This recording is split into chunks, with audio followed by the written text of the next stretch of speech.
Welcome to Penrose Learning, where we make understanding easy. You already have the essentials: Wallpaper Engine installed and Steam running.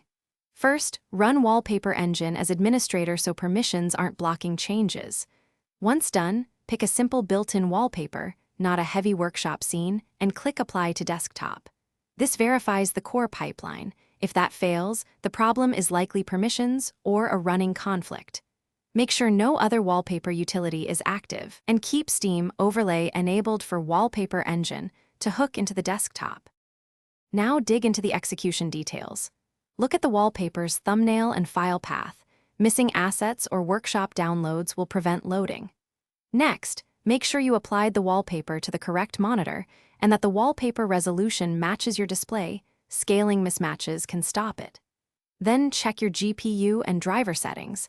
Assign Wallpaper Engine to the same GPU as your desktop, and keep the Steam overlay enabled because Wallpaper Engine uses it to inject animations.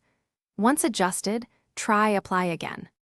Finish by clearing the app cache and restarting both Wallpaper Engine and Steam. This resolves corrupted temporary data. If that does not help, use Steam's Verify Integrity to restore missing components or reinstall the app. Reapply the wallpaper after any change to confirm success. Troubleshooting tip: if wallpapers still won't change, reset Wallpaper Engine settings to defaults and temporarily disable antivirus or another wallpaper manager.